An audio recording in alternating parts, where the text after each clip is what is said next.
Hello friends, आज हम लोग क्लास 9 का एक टॉपिक देखेंगे, मिड पॉइंट थ्योरम। क्योंकि एग्ज़ाम क्लास 9 का भी बहुत नज़दीक है, तो मैंने सोचा कि मिड पॉइंट थ्योरम का एक वीडियो क्यों ना बना दूं। क्लास 9 के स्टूडेंट भी के लिए भी आसान हो जाएगा। तो आप क्या करोगे, जैसे एक ट्राइंगल है, ये ट्राइंगल है, ट्राइंगल ए बी सी। इसके मिड पॉइंट क्या है, दैट इज डी, और ये पॉइंट हो गया ये। अगर मिड पॉइंट डी और ई है तो फ्रेंड्स समझोगे, ध्यान से समझिएगा। अगर डी और ई है तो डी और ई को क्या करेंगे, ज्वाइन कर दिए। अगर मिड पॉइंट है किसका, ए बी का, ए बी का मिड पॉइंट कौन है, डी, तो बताइए दोनों आपस में इक्वल होगा या नहीं होगा, होगा। और ए सी का मिड पॉइंट क्या है, ई, तो बताइए ये दोनों आपस में इक्वल होगा कि नहीं, इक्वल होगा। आपको प्रूफ क्या करना है, to prove that DE parallel to BC and second DE is equal to 1/2 BC। आपको क्या करना है, कंस्ट्रक्शन करनी है।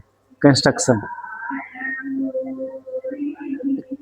में क्या करना है, आपको DE को आगे बढ़ाते हुए, DE को आगे बढ़ा दिए किस पॉइंट तक, F तक, और उसको C से मिला दिए। डी को आगे बढ़ाकर किससे मिला दिए, एफ। तो लिखो, increase DE to F and join to point C. D को कहाँ बढ़ाए, एफ तक बढ़ाए, और किस पॉइंट को, एफ पॉइंट को सी से जोड़ दिए। अब देखिए ये दो ट्रायंगल बन गए, तो हमें क्या करना है, दोनों ट्रायंगल को कन्ग्रुएंस करना पड़ेगा। बट एक चीज समझ लीजिए फ्रेंड्स, अगर किसी दो लाइन को पैरेलल प्रूफ करना है, अब बताइए इसका मिड पॉइंट है, तो ये दोनों एंगल तो आपको इक्वल होगा कि नहीं होगा, क्योंकि इसी ट्रायंगल का ही मिड पॉइंट है, ये आपस में इक्वल है। तो इसके जितना यहाँ एंगल बनेगा वही यहाँ एंगल बनेगा, ये दोनों भी एंगल क्या बनेंगे, सेम बनेंगे। क्लियर। अब देखिए एक चीज तो हमें इसको प्रूव करने के लिए, दोनों को कन्ग्रुएंस करने के लिए, इसको प्रूव करने के लिए, क्योंकि इसको प्रूव करने के लिए आपको कन्ग्रुएंस करना होगा। तो कन्ग्रुएंस करने के लिए एक चीज तो हमें दिख रहा है, क्या दिख रहा है कि ये दोनों पार्ट वर्टिकल अपोजिट से कन्ग्रुएंस होगा। तो चलिए हम लोग स्टार्ट करते हैं। In triangle A D E and triangle E F C, triangle में हमें क्या मिला, एक तो मिल रहा है वर्टिकल अपोजिट, दूसरा ये दोनों आपस में बराबर है क्योंकि मिड पॉइंट ये है, तीसरा ये देखिए अगर इसको आगे हम इंक्रीज करते जाएं ऐसे, तो देखिए दोनों लाइन हमारा क्या हो जाएगा, पैरेलल हो जाएगा। दोनों लाइन क्या है, पैरेलल है, और ये क्या बन जाएगा, ट्रांसवर्सल है। तो अगर ट्रांसवर्सल लाइन बन जाएगा तो क्या होगा, ये ट्रांसवर्सल होगा। क्लियर।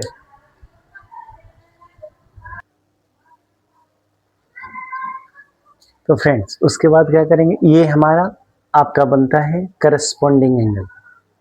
अब करस्पॉन्डिंग एंगल, ये दोनों लाइन जब पैरेलल है तो ये क्या बनेगा, वर्टिकल अपोजिट एंगल। तो एक चीज तो हमें दिख रहा है कि वर्टिकल अपोजिट है, दूसरा ढूंढना है, ये भी दिख रहा है कि ए सी के बराबर है क्योंकि ई मिड पॉइंट है।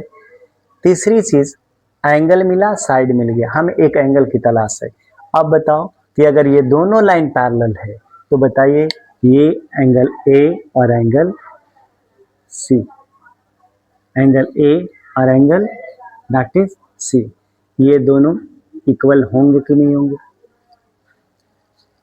ये क्या होगा, अल्टरनेट इंटीरियर एंगल से इक्वल हो जाएगा।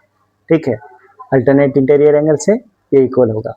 अब ये देखिए, सॉरी ये एंगल नहीं होगा, ये एंगल होगा, अल्टरनेट इंटीरियर एंगल से इक्वल हो जाएगा। एक अंदर का एंगल, एक ये देखिए, क्योंकि दोनों लाइन क्या है, पैरेलल है, पैरेलल है तो अल्टरनेट इंटीरियर एंगल बनेगा, दिस वन और दिस वन। आपको क्या करना है, एंगल साइड एंगल, फिर देखिए angle side angle, angle side angle से कन्ग्रुएंस कर दीजिए। तो आप लिखोगे, क्या लिखोगे, angle D A E is equal to angle E C F कैसे इक्वल है? अल्टरनेट इंटीरियर एंगल इक्वल हो गया।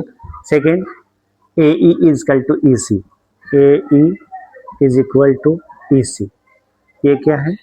Because E is the mid point of AC, AC का मिड पॉइंट है।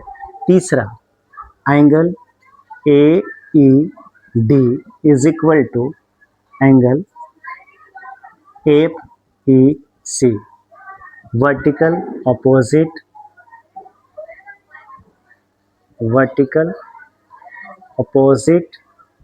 एंगल, ये वर्टिकल अपोजिट एंगल से ये भी निकल गया। यानी triangle A D E congruence triangle E C F, दोनों ट्रायंगल क्या हो गया हमारा? Sorry, E F C, A D E F C, दोनों ट्रायंगल कन्ग्रुएंस हो गया। अगर दोनों ट्रायंगल कन्ग्रुएंस हो गया, इसलिए आप लिख सकते हो, क्या लिख सकते हो? A D is equal to F C by CPCT. और क्या लिख सकते हैं? That is D E is equal to E F, कैसे? By CPCT. सिपिसिटी से हमने क्या कर दिया? इस दोनों को भी बराबर कर दिया, इन दोनों को भी बराबर कर दिया। चलिए, अब इन दोनों बराबर हो गया तो बहुत आसान है, थोड़ा एक स्टेप वो आगे चलेंगे।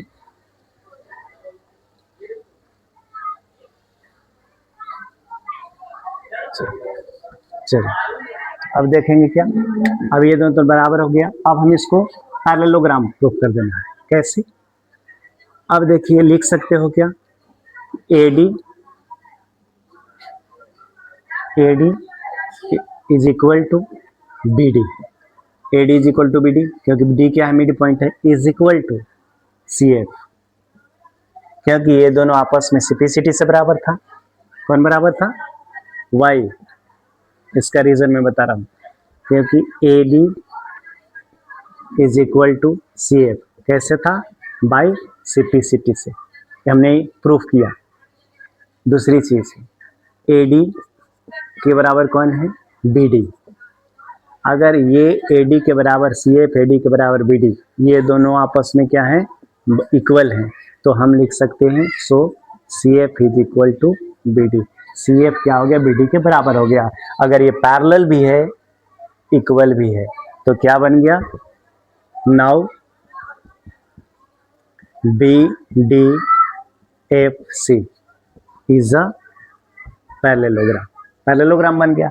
अगर ये पैरेललोग्राम बन गया तो आप लिख सकते हो ये पैरेलल भी है, दोनों का इक्वल भी है, इसे लिख सकते हो कि BC is equal to DF, BC is equal to DF। और क्या लिख सकते हैं? DF इज इक्वल टू क्या लिखोगे? BC is equal to DE plus EF। Clear? लिखेंगे।